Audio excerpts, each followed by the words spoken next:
بسم اللہ الرحمن الرحیم، السلام علیکم۔ مبشر وائس یوٹیوب چینل میں آپ سب دوستوں کو خوش آمدید کہتے ہیں۔ سلطان صلاح الدین ایوبی رحمۃ اللہ علیہ کے دور حکومت نے جب مصر کی فتوحات عرب و عجم تک گونج رہی تھیں، اسکندریہ کی مغربی پہاڑیوں کے دامن میں ایک باوقار اور پرانا قبیلہ آباد تھا، قبیلہ بنو سہیل۔ یہ قبیلہ اپنے عظیم بازار، نظم و ضبط اور دور دراز سے آنے والے تاجروں کے لیے مشہور تھا۔ دمشق، حلب، بغداد اور یمن سے قافلے اس قبیلے کے بازار میں خیمہ زن ہوتے اور یہاں کا سونا، نمک، کپڑا، مسالہ اور گھوڑے ہر سوداگر کی خواہش ہوتے۔ اس قبیلے پر حکومت کرتا تھا ظہیر بن یعقوب، ایک دانا، عزت دار اور دور اندیش سردار، جس نے اپنی جوانی میں قبیلے کو نئی بلندیوں تک پہنچایا تھا، مگر اب عمر کی شام میں داخل ہونے کے بعد اس کی بصیرت پہلے جیسی تیز نہ رہی تھی۔ کئی بار وہ اہم فیصلوں میں الجھ جاتا، مشیروں پر زیادہ انحصار کرنے لگا اور روز بروز اسے یہ احساس گھیرنے لگا کہ شاید اب وقت کا دھارا اس کے ہاتھ سے پھسل رہا ہے۔ بنو سہیل وہ قبیلہ جو اسکندریہ کی پہاڑیوں میں یوں آباد تھا گویا پہاڑ خود اس کے سرپرستی کرتے ہوں، اپنی عظمت میں یکتا تھا۔ مصر کے کسی اور قبیلے کو وہ مقام حاصل نہ تھا جو بنو سہیل کو ملا۔ بازار، چراغاں، ریوڑ، خزانے اور سلطنت کے دور دراز شہروں سے آنے والے تاجر۔ لیکن بدقسمتی یہ تھی کہ اتنے بڑے قبیلے کا حاکم ظہیر بن یعقوب اب عمر رسیدہ ہو چکا تھا۔ اگرچہ اس کی جوانی میں وہ قبیلے کی عزت، شان اور حکمت کی علامت تھا، مگر اب بڑھاپے نے اس کی فہم کو دھندلا کر دیا تھا۔ اس کے مشیر جو بظاہر دانا اور وفادار نظر آتے تھے، در حقیقت لالچی اور حاسد نکلے۔ جو بھی مشورہ دیتے اس میں اپنا مفاد ضرور تلاش کر دے۔ قبیلے کا نظام کسی طرح چل رہا تھا، مگر سردار کی کمزور نگاہیں اصل سچ دیکھنے سے قاصر تھیں۔ ایک دن سردار نے فیصلہ کیا کہ بہت عرصہ ہو گیا شکار کے لیے جنگل نہ گیا۔ اس نے مشیروں کو حکم دیا کہ گھوڑے تیار کیے جائیں، سامان ساتھ لیا جائے۔ حکم کی تعمیل میں دیر نہ لگی اور سردار اپنے خاص سپاہیوں اور مشیروں کے ہمراہ جنگل کی جانب روانہ ہو گیا۔ دن چمک رہا تھا اور فضا میں بہار کی مہک تھی۔ جنگل کے اندر داخل ہو کر شکار شروع ہوا اور بوڑھے ہونے کے باوجود سردار ظہیر کا نشانہ ایسا تیز اور درست نکلا کہ اس کے مشیروں اور سپاہیوں کو حیرت ہوئی۔ اس نے ایک نایاب پرندے کا شکار کیا اور قافلہ واپسی کی تیاری میں تھا۔ قبیلے کی طرف واپسی پر ایک عجیب منظر نے سردار کو چونکا دیا۔ ایک نوجوان جنگل کے کنارے ایک درخت کے نیچے بیٹھا کسی سے باتیں کر رہا تھا، مگر دور سے دیکھنے پر وہاں صرف ایک ہی شخص نظر آ رہا تھا۔ سردار نے گھوڑا روکا اور سپاہیوں کو اشارہ کیا کہ وہ بھی ٹھہریں۔ جب وہ نوجوان کے قریب پہنچے تو واضح ہوا کہ وہ اکیلا تھا۔ وہ اپنے آپ سے باتیں کر رہا تھا یا شاید کسی اور سے جو نظر نہیں آ رہا تھا۔ سردار گھوڑے سے اترا، نوجوان کے قریب جا کر سلام کیا۔ نوجوان نے چند لمحوں بعد خاموشی سے اس کی طرف دیکھا اور پھر آہستہ سے جواب دیا۔ سردار نے نرمی سے پوچھا، بیٹا تم کس سے باتیں کر رہے تھے؟ نوجوان نے آنکھیں بند کی اور پھر کہا، میں کسی سے باتیں نہیں کر رہا تھا، میں تو اپنے خوابوں کو پورا کرنے کی کوشش کر رہا ہوں۔ سردار حیران ہوا، یہ نوجوان جو ظاہر میں ایک ملنگ لگتا تھا خوابوں کی بات کر رہا تھا۔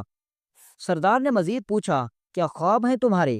نوجوان نے ایک لمحہ توقف کیا اور پھر کہا، میں چاہتا ہوں کہ اس سارے جنگل کو کاٹ کر یہاں بازار بناؤں، دکانیں کھولوں اور دنیا بھر کے تاجر یہاں آئیں اور میں ان سب کا سردار بن جاؤں۔ یہ سن کر پیچھے کھڑے مشیر اور سپاہی ہنس پڑے۔ کسی نے کہا، یہ تو دیوانہ ہے، کسی نے کہا، پاگل لگتا ہے، مگر سردار خاموش رہا۔ اس کی آنکھوں میں حیرت تھی، جیسے وہ کسی خزانے کا راز پا گیا ہو۔ اتنی جرت، اتنا خواب، اتنا گمان، یہ پاگل پن نہیں ہو سکتا۔ سردار نے دل میں سوچا یہ ملنگ نہیں، کوئی غیر معمولی دماغ سے ہے۔ سردار نے مشیروں سے کہا میں چاہتا ہوں کہ اسے ساتھ لے چلو، کچھ دن رہ کر دیکھوں کہ اس کے دماغ میں کیا چل رہا ہے۔ مشیروں کے چہروں پر ہوائیاں اڑنے لگیں، وہ آپس میں سرگوشیاں کرنے لگے۔ اگر یہ واقعی ذہین ہوا تو ہم ختم ہو جائیں گے، سردار کو ہمارے بجائے اس کی سننے کی عادت پڑ جائے گی۔ ہو سکتا ہے کہ کل ہمیں محل کے مشیروں کی بجائے اس کے نوکر بنا دے۔ جب سردار نے نوجوان ملنگ کی حیران کن باتیں سنی تو مشیر فوراً بول اٹھے، حضور آپ جیسے عظیم قبیلے کے سردار کو یہ زیب نہیں دیتا کہ کسی ملنگ یا دیوانے کی باتوں میں وقت ضائع کریں، چلیں واپس قبیلے چلتے ہیں۔ مگر سردار نے ان کی بات کو رد کرتے ہوئے کہا، نہیں، اس نوجوان کی باتوں میں ایک چمک ہے، ایک حکمت چھپی ہوئی ہے جو میرے دل کو لگ گئی ہے، میں اسے اپنے ساتھ قبیلے لے جانا چاہتا ہوں۔ نوجوان ملنگ ساتھ جانے پر آمادہ نہ تھا، مگر سردار نے اپنے دل میں یہ فیصلہ کر لیا تھا۔ اس نے سپاہیوں کو حکم دیا، اسے گھوڑے پر بٹھاؤ اور ساتھ لے چلو۔ ہو سکتا ہے کہ یہ ابھی ساتھ نہ جانا چاہتا ہو، لیکن جب قبیلے پہنچ کر نرم بستر پر آرام کرے گا، بکرے کی یخنی کھائے گا اور اونٹنی کا تازہ دودھ پیے گا، تب یہ بھی ہمارے قبیلے کا دیوانہ ہو جائے گا۔ چنانچہ دو طاقتور سپاہیوں نے اسے پکڑا اور گھوڑے پر بٹھا لیا۔ قافلہ واپس قبیلے کی طرف روانہ ہو چکا تھا کہ اچانک نوجوان نے ایک سپاہی کو زور سے دھکا دیا، وہ زمین پر گر گیا اور وہ خود گھوڑے سمیت تیزی سے ایک الگ راستے پر بھاگ نکلا۔ سردار چونک گیا مگر فوراً اس کا پیچھا کیا۔ تھوڑی دیر کی دور کے بعد سپاہیوں نے نوجوان کو قابو کر لیا، مگر قافلہ اب ایک نیا انجان راستہ اختیار کر چکا تھا۔ سردار نے فیصلہ کیا کہ اب پرانے راستے پر لوٹنے کی ضرورت نہیں، یہی نیا راستہ اپناتے ہیں۔ جب وہ قبیلے کے قریب پہنچے تو حیرت انگیز منظر نے ان کا منتظر تھا۔ قبیلے کے در و دیوار خوشیوں سے گونجنے لگے، ڈھول بجنے لگے، مٹھائیاں تقسیم ہونے لگیں اور لوگ مبارک باد دینے لگے۔ سردار حیران رہ گیا، آخر ایسا کیا ہوا کہ قبیلے والے اس قدر خوشی منا رہے ہیں؟ اسے بتایا گیا، حضور آپ کے واپس آنے کی کوئی امید باقی نہ رہی تھی۔ دشمن عیسائیوں نے پرانے راستے پر گھات لگا رکھی تھی اور ہم تک یہ خبر پہنچ چکی تھی کہ سردار اور اس کے ساتھی اب شاید واپس نہ آ سکیں۔ سب کا دل غم سے بھر گیا تھا، لیکن جب آپ کو سلامت دیکھا تو یہ قبیلہ شکرانے کی خوشی میں ڈھول پیٹنے لگا۔ سردار نے اس نوجوان کی طرف دیکھا جو خاموش کھڑا تھا اور قبیلے کے سامنے بلند آواز میں کہا، اگر ہم آج زندہ ہیں تو یہ نوجوان کی وجہ سے ہے۔ یہی نوجوان ہمیں اس راستے پر لے آیا جس نے ہماری جان بچا لی۔ سردار نے اسے اللہ کا خاص بندہ قرار دیا اور کہا، اگر اللہ نے چاہا تو یہ نوجوان ہمارے قبیلے کو ایک ایسے راستے پر لے جائے گا جہاں ہم دن دگنی اور رات چگنی ترقی کریں گے۔ یہ اعلان سنتے ہی نوجوان کی عزت قبیلے میں بڑھ گئی، لوگ اس کے پاس آ کر دعائیں لینے لگے، مگر مشیروں کے چہرے پر پریشانیاں چھا گئیں۔ ان کے دل میں حسد اور جلن کی آگ مزید بھڑکنے لگی۔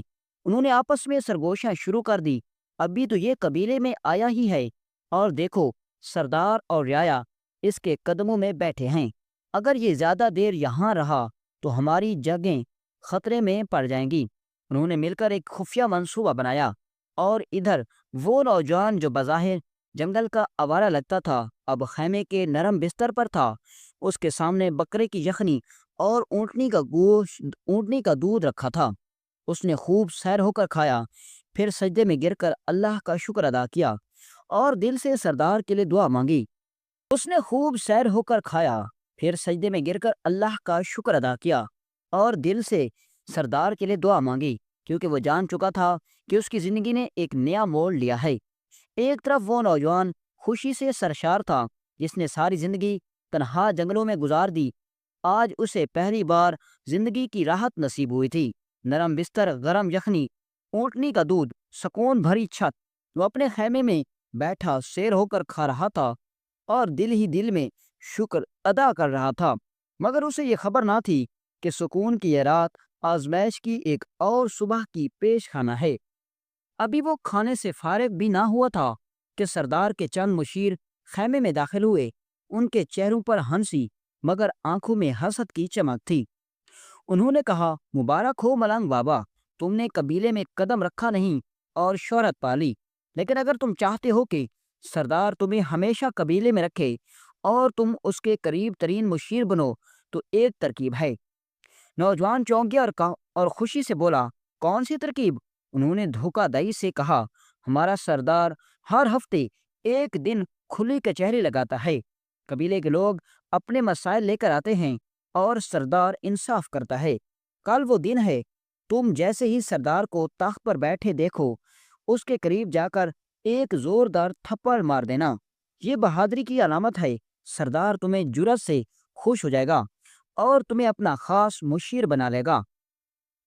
نوجوان سیدھا سادہ تھا، دل کا صاف، دنیا کی چالاکیاں اس نے نہ دیکھیں نہ سمجھی تھیں۔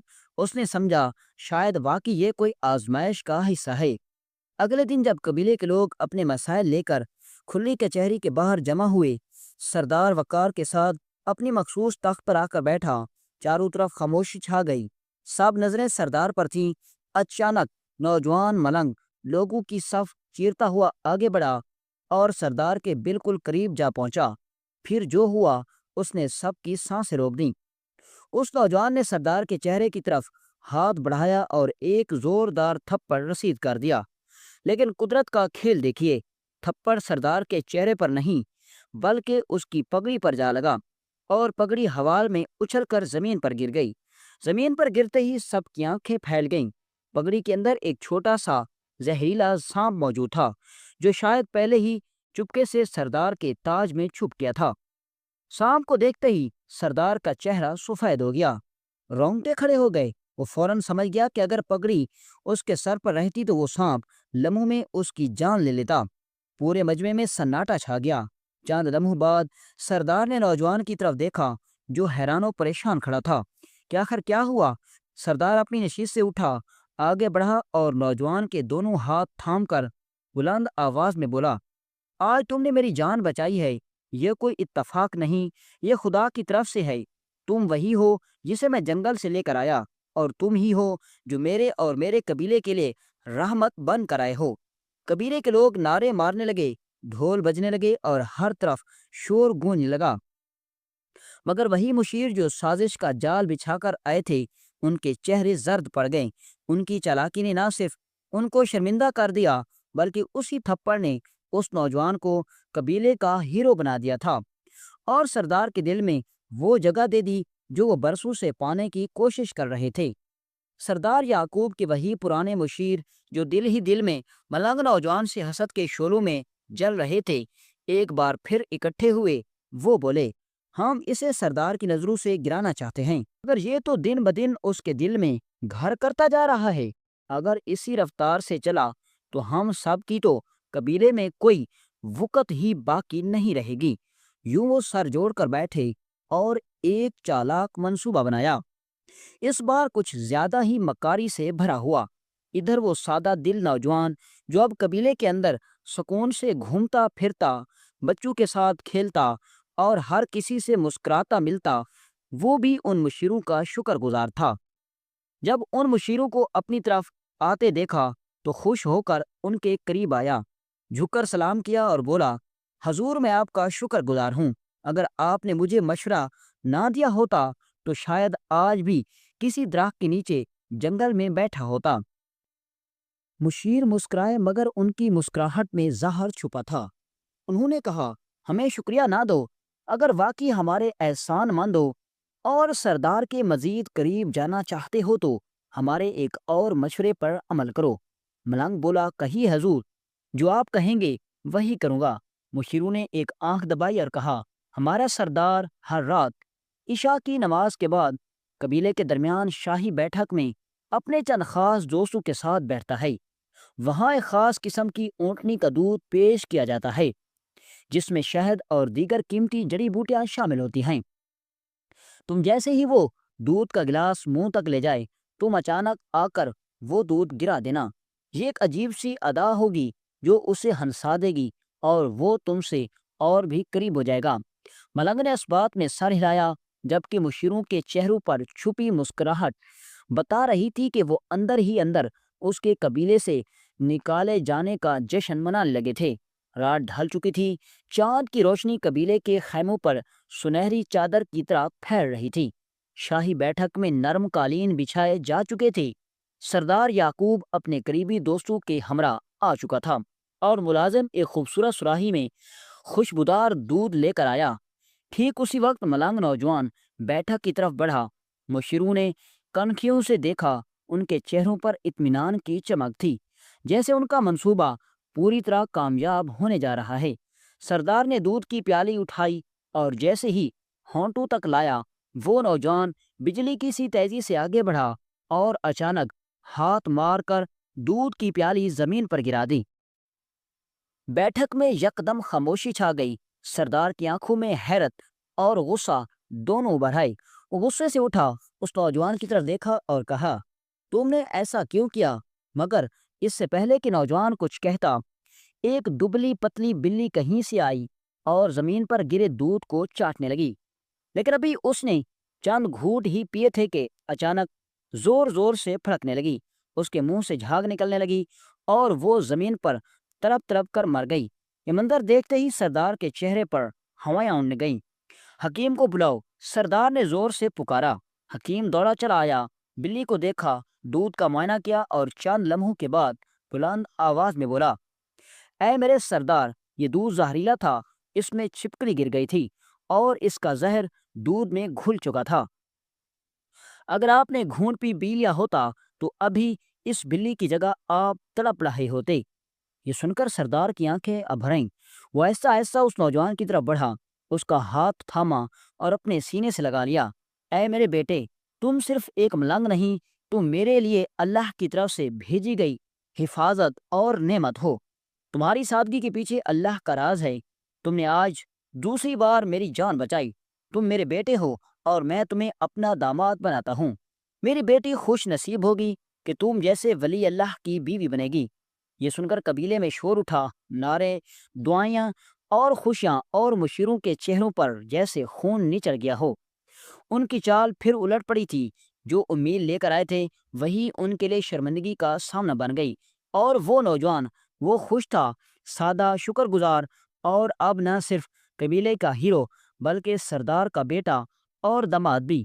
اب ان مشیروں کے دلوں میں مزید آگ بھڑکنے لگی اور انہوں نے اب پہلے سے بھی زیادہ خطرناک اور گھنونا منصوبہ بنایا۔ پہلے تو وہ صرف اس بات کی سازش کرتے تھے کہ اس ملنگ کو قبیلے سے نکال دیں، لیکن اب انہوں نے اس کو قتل کرنے کا منصوبہ بنایا۔ انہوں نے عیسائیوں کے قافلے پر حملہ کیا اور ان کے چند لوگ مار دیے۔ جب عیسائی حاکم کو معلوم ہوا کہ قبیلہ بنو سہیل کے سپاہیوں نے میرے لوگوں کو قتل کیا تو اس نے سردار کو پیغام لکھا کہ اب اگر تم نے پہل کی ہے تو جنگ کا سامنا کرو۔ سردار بڑا پریشان ہوا کہ آخر اس کو یہ غلط فہمی کیسے ہوئی۔ میرے سپاہی تو کوئی جرت نہیں کی، لیکن سردار بھی نہیں جانتا تھا کہ یہ سب کچھ کے پیچھے دراصل ان کے مشیروں کا ہاتھ ہے۔ مشیر جانتے تھے کہ اب وہ ملنگ نوجوان اس کا ناباد بن چکا ہے تو جنگ میں وہ جرنیل اپنے داماد کو ہی بنائے گا۔ اب جب سردار کو پتا چلا کہ جنگ ہم پر مسلط کی گئی ہے تو اس نے اپنے داماد کو بلایا اور کہا کہ تم جرنیل بن جاؤ۔ ہاں، تم میری فوج کے، میرے سپاہیوں کے جرنیل ہو، اور جاؤ جنگ کرو۔ اگر تم واپس آ گئے تو غازی ہوگے، اور اگر تم شہید ہو گئے تو تمہارا وہ مقام ہوگا جو مقام حاصل کرنے کے لیے مرد مجاہد میدان جنگ میں جان کی بازی لگا دیتے ہیں۔ ملنگ نوجوان، جس نے ساری زندگی تلوار نہ دیکھی تھی لیکن اپنے ہاتھ میں تلوار پکڑے، وہ روانہ ہو گیا۔ اب ایک طرف قبیلہ بنو سہیل کے سپاہی کھڑے تھے اور دوسری طرف اس قلعے کے حاکم یعنی کہ عیسائیوں کی فوج۔ اتنے میں ایک ایسا منظر سامنے آیا جس نے سب کو دہلا کر رکھ دیا۔ اچانک قلعے کا حاکم، جو اپنے گھوڑے پر بیٹھا ہوا تھا، زمین پر گرا اور اس کے منہ سے جھاگ نکلنے لگی۔ سپاہیوں نے کہا کہ ہمارے حاکم کو سانپ نے کاٹ لیا۔ اتنے میں ان کا حکیم بولا، یہ سانپ بہت زہریلا ہے اور اس کا علاج میں نہیں جانتا۔ اتنے میں قبیلہ بنو سہیل کا جرنیل آگے بڑھا۔ اس نے جنگل کے اندر وہ جڑی بوٹیاں حاصل کی جو اس زہر کا تریاق تھی، کیونکہ وہ اتنا عرصہ جنگل میں رہا تھا اور اسے پتا تھا، اور اس نے 2 دوا بنا کر حاکم کو کھلائی۔ حاکم کو ہوش آ گیا اور اس کی جان بچ گئی۔ جب اس کو پتا چلا کہ میں جس کے ساتھ جنگ کرنے کے لیے آیا تھا اسی نے ہی میری جان بچائی۔ تو اس نے کہا، میں ایسے انسان کے ساتھ کیسے جنگ کر سکتا ہوں جس کی رگوں میں انسانیت بھری پڑی ہے؟ اس نے اسی وقت کہا کہ میں یہ جنگ ختم کرتا ہوں، اور مجھے پورا یقین ہے کہ اس کے پیچھے کسی کی سازش ہوگی، کوئی ہمیں آپس میں لڑوا کر ہمارا نقصان کرنا چاہتا ہے۔ عیسائیوں کا حاکم پیچھے پلٹ گیا اور بغیر کوئی نقصان کیے وہ ملنگ نوجوان قبیلے کا غازی بن کر واپس لوٹ آیا۔ جب سردار کو یہ خبر ملی تو اس نے بہت بڑے جشن کا انتظام کیا، اور آنے والے وقت میں اسی نوجوان کو ہی قبیلے بنو سہیل کے سردار کا جان نشین مقرر کر دیا، اور اس نے اعلان کیا کہ میرے مرنے کے بعد کوئی اور نہیں بلکہ میرا یہ داماد ہی اس قبیلے کا سردار بنے گا۔ جس عہدے کو پانے کے لیے وہ مشیر جو کبھی خواب دیکھا کرتے تھے وہ نوجوان نے حاصل کر لیا تھا۔ ان میں شروع میں ایک مشیر ایسا تھا جو تجربے کار تھا۔ اس نے ان سب کو بلایا اور کہا، ہم نے اپنی طرف سے بہت سی چالیں چالیں، ہم نے بہت کوشش کی کہ اس کو اپنے سردار کی نظروں میں گرا دیں، اور حتیٰ کہ ہم نے اس کو مارنے کی بھی کوشش کی، لیکن اللہ کی قدرت دیکھیں کہ ہمارا حسد خاک میں مل گیا اور وہ عظیم سے عظیم تر ہوتا گیا، اور دیکھیں کہ آج ہم وہی کے وہیں کھڑے ہیں بلکہ اپنی ہی نظروں میں گر چکے ہیں، اور وہ سردار کا جانشین بن چکا ہے۔ لہٰذا بہتر یہی ہے کہ ہم یہ حسد ختم کریں اور ایسے انسان کے ساتھ کھڑے ہوں جس کی قسمت چل رہی ہو۔ اس کے بعد انہوں نے وعدہ کیا کہ آج کے بعد ہم اپنے ان گناہوں سے توبہ کرتے ہیں اور ہر میدان میں اس کا ساتھ دیں گے، اسی میں ہی ہماری بھلائی ہے۔ اور اسی طرح وہ ملنگ نوجوان قبیلہ بنو سہیل کا سردار بن گیا۔ دوستو، اس واقعے سے یہ سبق ملتا ہے کہ جو اللہ چاہتا ہے وہی ہوتا ہے۔ کسی کی کامیابی کو دیکھ کر حسد کرنے کی بجائے ایسے انسان کا ساتھ دیں جس کی قسمت روشن ہو۔ مخالفت نہ کریں ورنہ انجام ان مشیروں جیسا ہوگا۔